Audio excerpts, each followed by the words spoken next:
नमस्ते, मेरा नाम है दीपक और स्वागत है आपका आज की मेमोरी बाइट में। मेमोरी बाइट की इस सीरीज में हम सारी स्टैटिक इन्फॉर्मेशन को टेबुलर फॉर्म में कंडेंस कर देते हैं और उसको याद रखते हैं। और याद कैसे करते हैं? वर्ड टू वर्ड हम ट्राई करते हैं कि हर चीज़ के लिए ट्रिक बना लें, कुछ हिंट बना लें जिससे हमें याद आ जाए। अभी तक हम हिस्ट्री की 4 टेबल्स पीछे कर चुके हैं और आज हम करेंगे 5वीं टेबल। इस सीरीज में अगर आप डेली मुझे 90 मिनट देते हो, पहले वीडियो में मैंने एक्सप्लेन किया है, अगर आप डेली मुझे 90 मिनट देते हो तो आपका स्टैटिक पोर्शन में 80% से ज़्यादा क्वेश्चन सही हो जाएंगे। तो डेली अगर आप 90 मिनट सिर्फ स्पेंड कर लेते हो इस सीरीज़ पे तो आप 60 दिनों में यूपीपीसीएस के 80% से ज़्यादा मार्क्स लेकर आओगे स्टैटिक पोर्शन में। तो चलो टाइम नहीं वेस्ट करते हैं और सीधे पहुंचते हैं आज की टेबल पर और उसको याद करते हैं। तो आज की टेबल में हम कवर करेंगे अर्थशास्त्र में वर्णित तीर्थ। अच्छा, ये तीर्थ आजकल की तीर्थ यात्रा वाला तीर्थ नहीं है। अर्थशास्त्र किसने लिखी थी? चाणक्य ने। तो उसमें जो महत्वपूर्ण पद होते थे उस समय उनके बारे में वर्णन किया गया, उनको बोलते हैं तीर्थ। तो आज का सबसे पहला शब्द क्या है? पहला तीर्थ क्या है? अंतपाल। अंतपाल बोलते थे सीमावर्ती दुर्गों के रक्षक को। इसको कैसे ध्यान रखेंगे? तो अंतपाल क्या हुआ?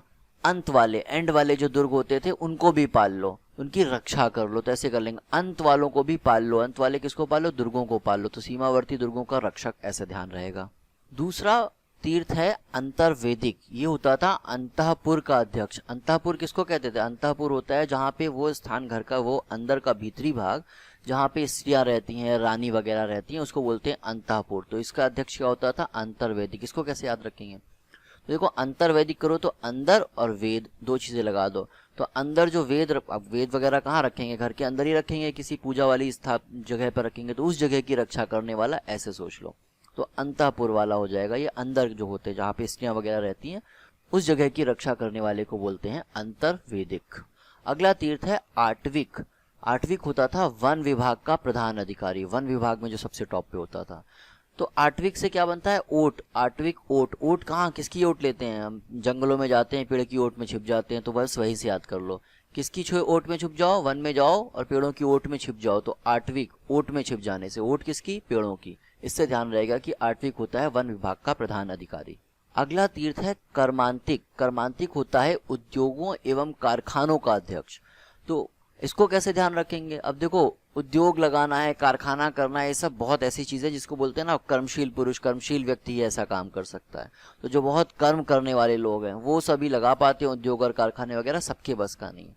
तो ऐसे ध्यान रहेगा, कर्मांतिक कौन लोग होते थे? जो उद्योग और कारखाने लगाते थे, तो उसी के अध्यक्ष को बोलते हैं कर्मांतिक। अगला तीर्थ है कर्णिक या कार्णिक। कार्णिक कहाँ पे मिला है ये शब्द? ये यरुगुडी अभिलेख है ना, उसमें भी अंकित है ये वाला शब्द। और आज के समय में ये क्या होता है? रजिस्ट्रार। रजिस्ट्रार जो होता है ना, उसको बोलते हैं रजिस्ट्रार। आज के दिन के मॉडर्न डे के रजिस्ट्रार, उनको उस समय बोलते थे कार्णिक। याद कैसे लिखेंगे? कार्णिक, कार्णिक अगर करोगे तो इसमें होगा कर्ण। कर्ण माने क्या होता है? कान। तो कानों के सुने पे सिर्फ मत जाओ, कार्णिक मतलब कान। कान याद आएगा तो कानों के सुने पे मत जाओ, रजिस्टर में लिख लो। सब कुछ सुनोगे भूल जाओगे, बाद में याद नहीं रहेगा, रजिस्टर में लिख लो। जैसे अभी हम जो बता रहे हैं आपको, उसमें जो भी इंपॉर्टेंट लग रहा है उसके नोट्स बना लो, रजिस्टर में लिख लो। आज सुना है, याद नहीं रहेगा कल तक, ऐसे के लिए रजिस्टर में लिख लो। तो वो क्या होगा? कार्णिक। अगला तीर्थ हुआ दंडपाल। ये होता था सेना का सामान एकत्र करने वाला।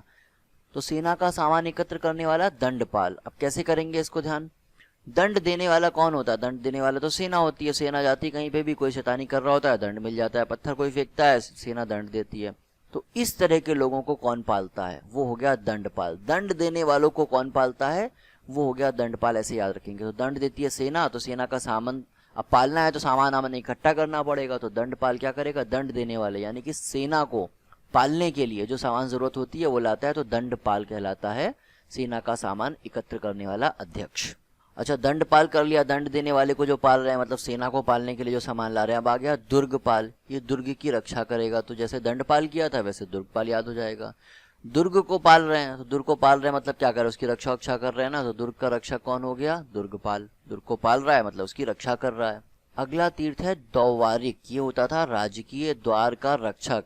स्टेट का जो गेट होता था उसका गार्ड, इसको बोलते थे दौवारिक। इसको कैसे ध्यान रखेंगे? तो दौवारिक में क्या हो रहा है? दौवारिक जैसे द्वार जैसा शब्द आ रहा है ना, द्वारिक, दौवारिक, द्वारिक, द्वार, द्वार आ रहा है, तो बस हो गया। द्वार का जो रक्षक होता था, राजा के जो महल वहल होते थे उनके द्वार का जो रक्षक होता था वो होता था दौवारिक। ऐसे याद रहेगा। अगला तीर्थ है नायक। ये होता था नगर की रक्षा करने का अध्यक्ष। Head of the city defence, city में जो डिफेंस वाली एक्टिविटीज़ होती थी उनका हेड होता था। उसको कैसे ध्यान रखेंगे? तो देखो नायक, नायक कौन होता है? हीरो किसको बोलते हैं? जो किसी की भी रक्षा कर ले, सबको बचा ले। तो पूरा का पूरा मतलब जैसे हीरो होता है, पूरा का पूरा शहर उड़ने से बचा लिया, तो उस तरह से पूरे नगर की रक्षा कर लिया, उसी को बोल दिया नायक है। नायक ने किसकी रक्षा की? नगर की रक्षा की। बस ऐसे ध्यान हो गया, याद हो गया। अगला तीर्थ है पुरोहित। ये होते थे धर्म एवं दान विभाग का प्रमुख, उसको बोलते थे पुरोहित। तो पुरोहित के लिए देखो कुछ याद, आज के ज़माने में भी पुरोहित लोग कौन होते हैं? जो धर्म कर्म वाले काम करते हैं उनको पुरोहित बोलते हैं। तो उस समय में भी उसके प्रधान होते थे। तो इसमें तो याद करने के लिए कुछ है नहीं, तो ऐसे ही पता चल रहा है, नाम से ही पता चल रहा है। अगला तीर्थ है पौर। ये होते थे नगर का कोतवाल, उसे बोलते थे पौर। तो पौर तो देखो आज भी बोलते हैं ना, महापौर बोलते हैं, महापौर ने उद्घाटन किया कोतवाल साहब, उस तरह की बात बोलते हैं ना, तो बिल्कुल वही उसी तरह से देखो आज भी हम पौर यूज करते हैं, महापौर यूज करते हैं, तो वो नगर के कोतवाल को बोलते हैं। ये भी देखो आजकल की टर्मिनोलॉजी है, तो ये जिसको नहीं पता है वो भी पता चल गया कि पौर क्या होता है, महापौर क्या होता है। अगला तीर्थ है प्रदेष्टि। प्रदेष्टि किसको बोलते थे? कमिश्नर को बोलते थे। कमिश्नर किसका? फौजदारी न्यायालय का न्यायाधीश, फौजदारी न्यायालय, ठीक है, ये चीज ध्यान रखना, फौजदारी वाले न्यायालय की बात चल रही। अच्छा, न्याय की तो बात चल रही, फौजदारी, और एक होता है रेवेन्यू वाला, तो ये फौजदारी वाला है। अच्छा, इसको कैसे ध्यान रखेंगे? प्रदेष्टि, प्रदेश में क्या हो जाएगा? प्रदेश के तो ईस्ट हुआ, आप तो न्याय करना। अब प्रदेष्टि में क्या हो रहा है? प्रदेश और ईस्ट। प्रदेश, ईस्ट माने क्या होता है? भगवान। प्रदेश का ईस्ट भगवान क्या होता है? सबके साथ न्याय करता है। तो प्रदेश का ईस्ट क्या होगा? सबके साथ न्याय करेगा, उसी को बोल देते हैं कमिश्नर है, आज के ज़माने का है, फौजदारी न्यायालय का न्यायाधीश है, ठीक है, दीवानी का नहीं है, फौजदारी का होता है, ये चीज़ ध्यान रखना। अगला तीर्थ है प्रशास्ता। प्रशास्ता बोलते थे कारागार के अध्यक्ष को। अब इसको कैसे ध्यान रखेंगे? अब ऐसे सोचो कि प्रशस्त हुआ ना, कारागार का मार्ग प्रशस्त हो गया। कहाँ का मार्ग प्रशस्त हुआ? कारागार का मार्ग। अरे प्रशस्त होना था तो कोई अच्छी जगह होता, कारागार का बहुत नाइंसाफी है। तो कोई बात नहीं, हमें ध्यान हो जाएगा। तो प्रशस्त करना है तो कहाँ का मार्ग प्रशस्त करना? अच्छी जगह का। लेकिन यहाँ कहाँ प्रशस्त हो रहा है? कारागार का। चलो भाई, अब क्या कर सकते, जहाँ का प्रशस्त होना था वहीं का होगा। अगला तीर्थ है मंत्री। मंत्री किसको बोलते थे? उस समय जो आज के प्रधानमंत्री है ना, उस समय मंत्री बोलते थे, मंत्री वजीर ये सब इस तरह के टाइम के, मतलब मंत्री प्रधानमंत्री को बोलते थे। उस आज के जो मंत्री हैं वो वाले मंत्री ने, आज तो भैया कैबिनेट बड़ा करने के लिए, किसी को भी मंत्री पद देने के लिए बहुत बड़ा विस्तार किया था। उस समय एक ही मंत्री होते थे, उसको वो प्रधानमंत्री के, आज के प्रधानमंत्री की तरह होते थे। बाकी सारे मंत्रीगण जो अध्यक्ष अभी हम देख रहे हैं, प्रशासता, प्रतिष्ठी, ये सब इनके अंडर आते थे, ठीक है। तो मंत्री उस समय के एक ही होते थे और वही प्रधान होते थे। अगला शब्द है युवराज। युवराज राजपुत्र, इसमें कुछ बताने की जरूरत है? युवराज राजकुमार एक ही बात होती है ना, तो राजकुमार, राजपुत्र, राजा का बेटा, इसी को बोलते हैं युवराज, ये तो पता ही है। लो, अभी हमने थोड़ी देर पहले करा था प्रतिष्ठी, अब आ गए व्यावहारिक। व्यावहारिक भी न्यायालय के प्रमुख होते थे, लेकिन ये किसके न्यायाधीश होते थे? दीवानी न्यायालय के। प्रतिष्ठी किसके थे? फौजदारी न्यायालय के। तो दोनों में डिफरेंस याद रख लेना। अच्छा, इसको याद कैसे रखेंगे व्यवहारिक को? तो ऐसे सोचो कि व्यवहार तो रखना पड़ता है, व्यवहार करना तो किससे? बड़े लोगों से बनाओ, दीवान साहब टाइप के लोगों से व्यवहार बनाओ, तो क्या होगा? कभी कुछ फंसोगे तो न्याय मिलेगा, आसानी से मिलेगा। और आपको पता है ये आज के ज़माने की बात तो है नहीं, बड़े लोगों होते हैं, उनके न्याय और उनके सब चीज़ें अलग चलती हैं। तो बड़े लोगों से व्यवहार बनाओ। किससे व्यवहार बनाओगे? दीवान टाइप के लोगों से व्यवहार बनाओ। और दीवान वाले मतलब दीवानी इसलिए कराए, न्याय न्याय मिल जाए आपको, दीवानी वाला, फौजदारी वाला नहीं। अगला तीर्थ है सन्निधाता। सन्निधाता बोलते थे राजकीय कोषाध्यक्ष को। अब इसको कैसे ध्यान रखेंगे? तो ऐसे करो कि सन्निधाता, सन्नी क्या कर लिया? सन्निधित कर लिया, सन्निहित कर लिया है। सन्निहित क्या कर लिया? सारा धन जो है वो सन्निहित कर लिया, सब आपके कोष में आ गया है, तो राजकीय कोषाध्यक्ष हो गया। सब कुछ, सारा धन जो था कोष में सन्निहित कर लिया, ऐसे ध्यान रख लो। अगला अच्छा भी बताऊंगा, समाहर्ता, बहुत क्लोज हैं दोनों, उसमें और इसमें थोड़ा सा डिफरेंस है, उसको भी देख लेते हैं। समाहर्ता क्या करता है? आय का संग्रह करता है। तो समाहर्ता क्या करता है? सब कुछ समाहित कर लेता है, इसलिए आय का संग्रह करता हो गया। अच्छा, समाहित कर लेता है, ऐसा बोल रहा हूँ याद करने के लिए। तो समाहर्ता क्या किया? सब कुछ समाहित कर लिया। सन्निधाता ने क्या किया? सन्निहित कर लिया। सन्निहित कर लिया तो एक कोष बन गया। समाहर्ता अभी जमा कर रहा है, जमा कर रहा है, जमा हो गया तो कोष बन गया, ठीक है। तो समाहर्ता क्या है? आय का संग्रह करने वाला है। और जो सन्निधाता है वो कोष का अध्यक्ष है, ये ट्रेजरर है, ठीक है। ट्रेजरर, आज के जमाने के जो ट्रेजरर होते हैं वो हो गए सन्निधाता।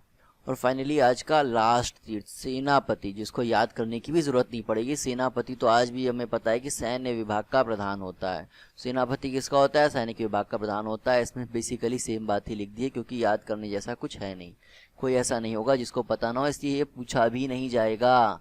लेकिन फिर भी लिस्ट कंप्लीट करनी है तो सारी चीज़ें दे रहा हूँ। इस तरह से लिस्ट बहुत एग्जॉस्टिव बनाई है, इसमें कुछ छूट नहीं रहा है, इसलिए बोल रहा हूँ 90 मिनट अगर डेली दे देते हो मुझको मैं सारा आपको फर्स्ट वीडियो में स्ट्रेटजी बता चुका हूँ, एक अलग वीडियो बना दूंगा जिसमें स्ट्रेटजी एक्सप्लेन कर दूंगा। 90 मिनट डेली देते हो तो 80% से ज़्यादा स्टैटिक पोर्शन आपके स्टेट पीसीएस के एग्जाम में, यूपी पीसीएस हो गया, इवन आरओ हो गया, उन सब में आपका 80% से ज़्यादा मार्क्स आ जाएंगे गारंटी के साथ में। अगर आप 90 मिनट्स अपने आप से भी दे देते हो तो आप मान के चलो क्लोज टू 100%, यानी कि ऑलमोस्ट सारे सवाल आप सही कर दोगे। एक दो तो सवाल इधर उधर से आ जाते हैं, लेकिन मेजॉरिटी ऑफ द क्वेश्चंस आप सही कर दोगे।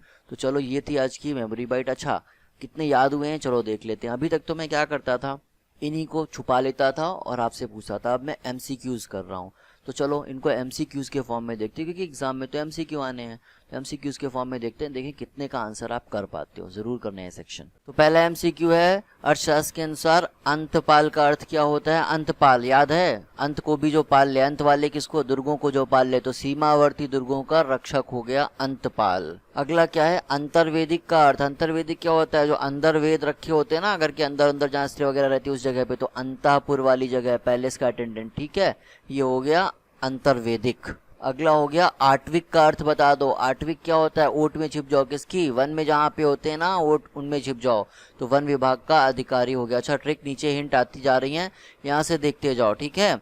चलो अब अगला देख लेते हैं। अगला है कर्मांतिक। कर्मांतिक क्या होता था? कर्म करने वाले क्या होते थे? वही तो उद्योग धंधे और कारखाने लगाते थे, तो ये हो गया कर्मांतिक।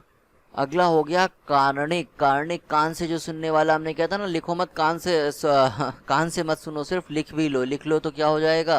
रजिस्ट्रार। रजिस्टर में लिख लो इसको, ठीक है, हो गया कारणिक। अगला पूछ रहा है दंडपाल क्या होता है? तो दंड कौन देता था? सेना। सेना को पालने वाला, सेना के लिए सामान लाने वाला, ये हो गया दंडपाल। दंड कर लिया था दंडपाल, अब हो गया दुर्गपाल। दुर्ग को पालने वाला, दुर्ग को कौन पालता है? जो दुर्ग की रक्षा करता है, तो ये हो गया दुर्गपाल। अगला आ जाओ। अगला है द्वारिक। द्वारिक का क्या अर्थ होता है? द्वारिक द्वार की तरह लगता है, तो जो द्वार पे रहता है, राजकीय द्वार पे रहता है, ये हो गया द्वारिक। अगला है नायक। नायक कौन होता है? हीरो कौन होता है? नायक होता था जो नगर की, मतलब नगर की रक्षा कर ले, जो पूरे सिटी को बचा ले, शहर को बचा ले, उसको बोलते थे नायक है, बिल्कुल। चलो ठीक है, नायक हो गया। अगला है पुरोहित। पुरोहित तो आज के ज़माने में भी होते हैं। कौन से होते हैं? धर्म और दान विभाग वगैरह जो इस सब में लगे रहते हैं, उसको बोलते हैं पुरोहित। अगला हो गया पौर। पौर किसको बोलते थे? पौर, महापौर, नगर के कोतवाल वगैरह, ये देखो आ गया नगर का कोतवाल, ठीक है, इसको बोलते थे। अच्छा, प्रमुख न्यायाधीश जो होता था, दीवानी का एक होता है, एक फौजदारी का, दोनों का फटाफट सोच पा रहे हो क्या होता है? ये भी इंपॉर्टेंट है, सोच लो। तब तक हम बढ़ते हैं अगले एमसीक्यू पर। अगला पूछ रहा है प्रदेष्टि का अर्थ बता दो। तो प्रदेष्टि क्या? प्रदेश का जो ईस्ट है, अभी मैंने बोला था ना फौजदारी और दीवानी, मतलब सिविल कोर्ट, और फौजदारी क्या होता है? क्रिमिनल कोर्ट, दोनों का बताओ। तो प्रदेष्टि प्रदेश का ईस्ट होता है, किसके लिए? फौज वाले चीज़ों के लिए। ईस्ट मतलब सेना ही सब कुछ है, ऐसे समझ लो। तो ये वाला हो गया सही आंसर। अब आ गया प्रशास्ता। प्रशास्ता, प्रशस्त क्या होता है? प्रशस्त किया, कहाँ का किया? मजाक कर दिया गया आपके साथ। प्रशस्त किया तो कहाँ का किया? कारागार का रास्ता प्रशस्त किया। देखो हिंट जो है मैं नीचे लिख कर दे रहा हूँ हर एक में, ठीक है। बहुत नाइंसाफ़ी हो रही है आपके साथ। नहीं नहीं नहीं, बहुत इंसाफ हो रहा है, सारी हिंट दे रहा हूँ आंसर का, इससे ज़्यादा डिटेल्स और चाहिए भी नहीं। अब हो गया मंत्री। मंत्री तो अब तो बहुत सारे होते हैं, पहले मंत्री एक ही होता था, वही प्रधान होता था, वही प्रधानमंत्री होता था। उस समय का एक ही प्रधानमंत्री था।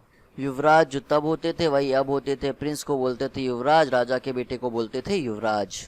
व्यवहारिक क्या होता था? एक तो हमने प्रदेष्टि किया था। प्रदेष्टि क्या होता था? जो प्रदेश का ईस्ट होता था, प्रदेश का ईस्ट फौजदारी वाले न्यायालय का न्यायाधीश होता था। ये हो गया व्यवहारिक। व्यवहारिक होने का मतलब क्या है? थोड़ा दीवान जी वगैरह लोगों के पास जाओ, उनसे थोड़ी सी बनाओ, अपनी रिलेशनशिप बिल्डअप करो, तो न्याय क्या मिलेगा? आसानी से मिलेगा। तो chief justice of civil court होते थे ये, ठीक है। अगला है सन्निधाता। किसको बोलते थे? सन्निधाता जिसने साहब सन्निहित कर लिया है, सारा कोष के अंदर आ गया है, ठीक है ना। तो कोषाध्यक्ष ट्रेजरी होता था, ट्रेजरर होता था। एक और होता था, अगला आएगा सन्निधाता के बाद किसको आएगा? समाहर्ता, जो सब कुछ समाहित कर लेता था। ये हो गया समाहर्ता। समाहर्ता होता था चीफ कलेक्टर। किसको बोलते थे? अच्छा इसमें लिखा ही है चीफ कलेक्टर किसको बोलते थे? समाहर्ता। यहाँ चीफ कलेक्टर की जगह समाहर्ता लिख लेना। तो यहाँ पे हो गया रेवेन्यू जो कलेक्ट करता था वो होता था समाहर्ता। अगला है सेनापति। सेनापति क्या होता था? कमांडर क्या होता था? जो आज होता है सैन्य विभाग का प्रमुख जो होता था, उसी को बोलते थे सेनापति। तो आज के तो हमने सारे कर लिए, ठीक है, सेनापति तक सारे के सारे कर लिए। उम्मीद है पसंद आया होगा और ये एमसीक्यूज़ का जो सीरीज़ शुरू करी है एंड में, ये भी पसंद आ रही होगी। तो जैसा भी है फीडबैक दो, और भी कुछ चाहिए तो बताओ। और हाँ, डेली 90 मिनट देते रहना, और मिलो फिर मुझसे अगले वीडियो में।